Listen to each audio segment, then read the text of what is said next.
into the legs. That was the end of round number 1 with Mr. Fernando Diaz. Okay, this is round 2. This is going to be from side control. And with Mr. Landon.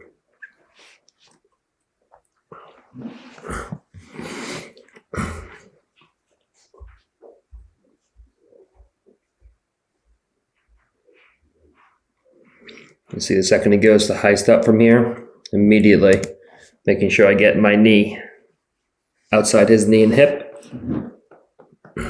so we can start exposing the back and working into our attacks.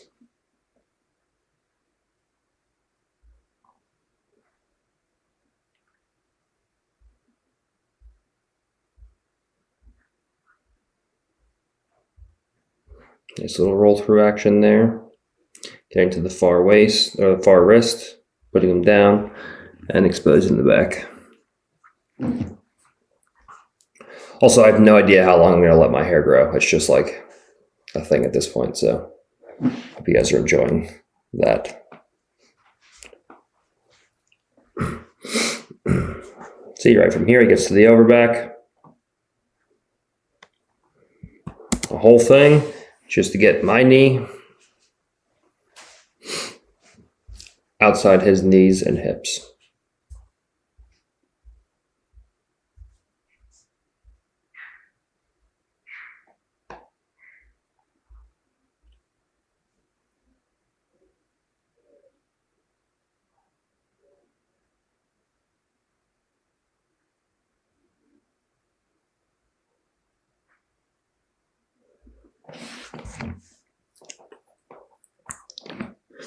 This is actually an interesting little play here, where Landon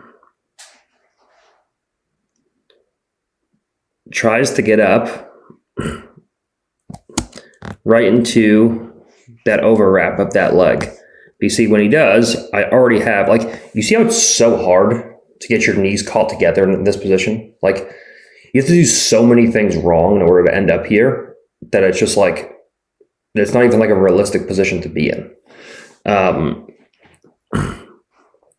Like, even if you're like scrimmaging out from like a lower leg shift, like the guy's always going to step one of his legs up. Like your knees are never going to, like if the guy's coming up to like start wrestling you, like you're never just going to keep both your knees together. It's just so unrealistic from this position.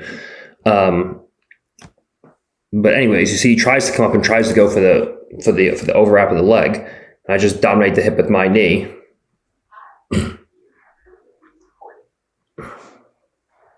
And the second he goes back to he tries to go for an elbow cutback. So he's kind of like trying to figure out what to do from here. So you see, the second he goes for the elbow cutback, I started to put a front headlock in.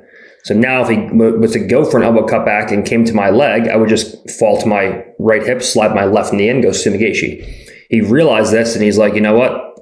Sumigachi's going to take me over. I'm going to go back to the overback grip. And as he did, I hit a reach back crossface, and then I just slid across, controlled the far hip, and followed him through and took his back.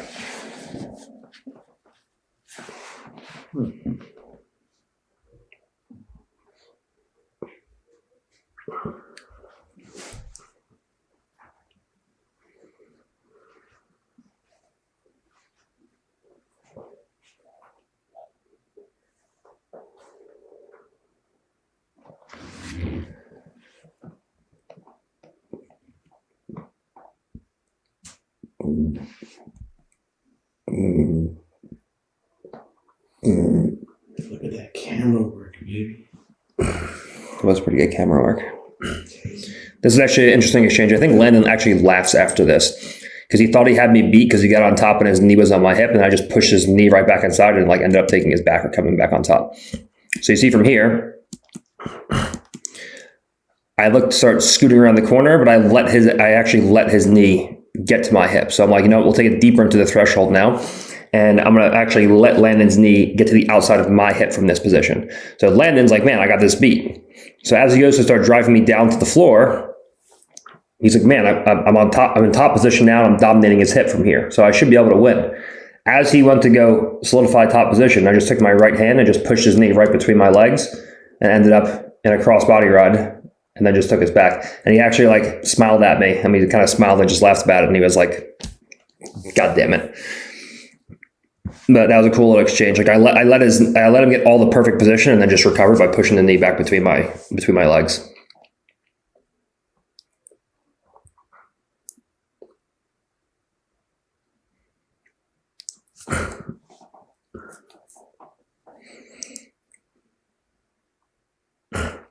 See from here, just like we talked about, if I see he goes for the elbow cutback, so I was trying to start taking his back from here, he's like, man, there's space for the elbow cutback. The second he goes in for the elbow cutback, I just immediately bury the head and I lift this leg. So as he goes to start coming in and coming to across my hips, I just lift, end up in top position, return him back down to the floor. So it's literally like everything we're doing in the instructional is like exactly what you would do, obviously, in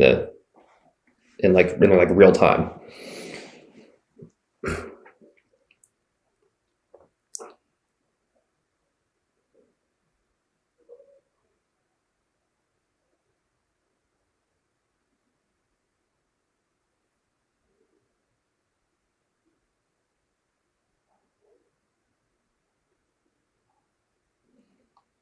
Again, just keeping those hips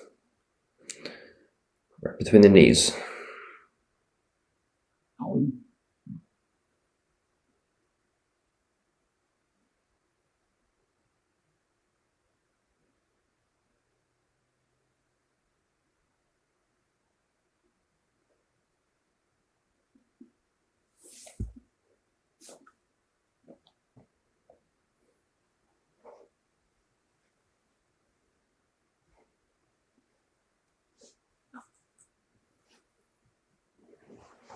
See, I always have a knee and elbow connection as well.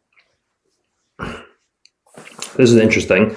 So Landon, this time, he realizes that overbacks aren't really having much success, obviously. The elbow cutbacks aren't having much success. So what Landon tries to start doing from here is he tries to start going into reach back cross faces from this position. So the second he tries to go into a reach back cross face, you see the first thing I do is I hide my head to make the cross face hard.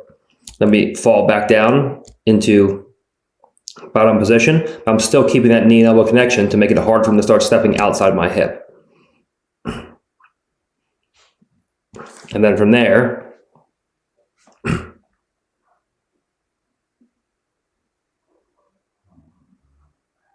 because he has no base support out towards his right hip, I just push him down to his hips and put him back down to the floor. And now I start circling, pushing that knee down. Again, he's getting a little bit more keen. He knows what's going on a little bit better with his knee position, but still beating that knee, leg riding through.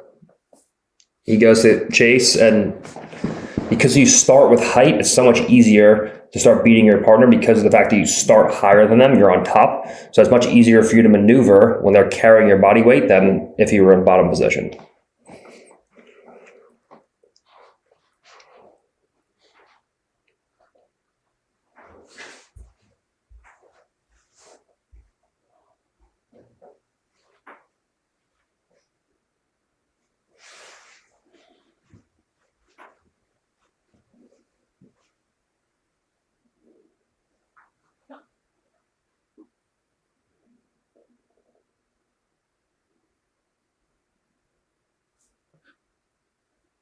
That was the end of round number 2 with Mr. London. This is going to be round 3 with Dominic from half guard.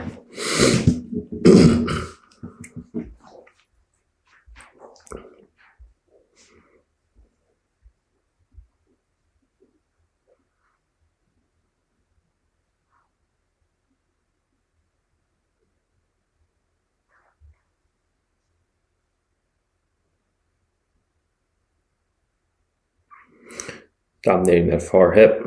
Now you're in the driver's seat.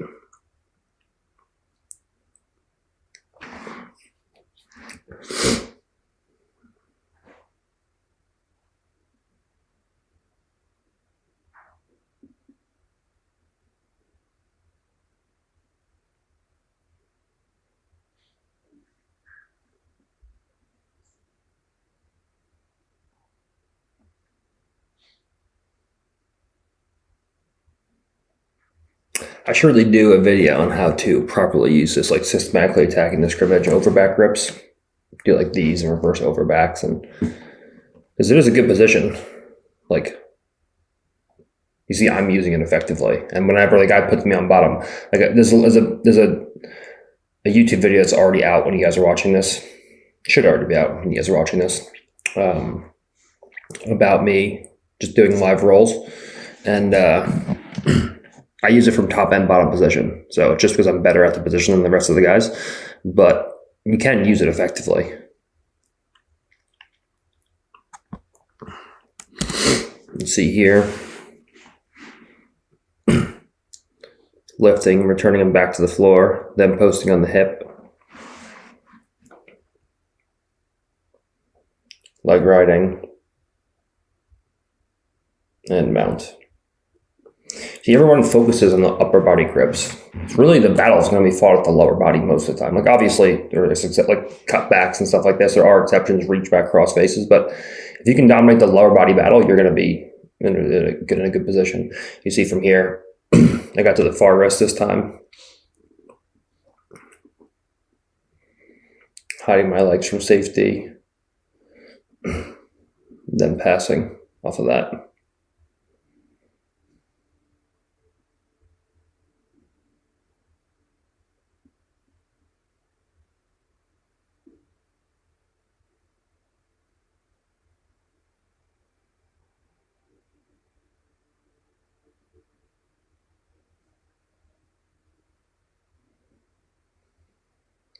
Feet gripping the ankle, moving up to the knee, and forming a 2-on-1 on that leg, putting my first hook in.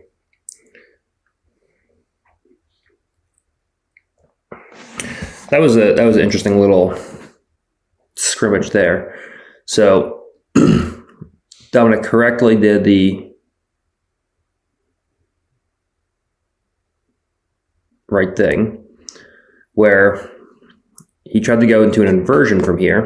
As he went to go into inversion, I tried to throw him forward. You see with this, with my right hand there, or sorry, my left hand there on his hip, and I got to throw him forward into this position. He does a good job of trying to sit across the body.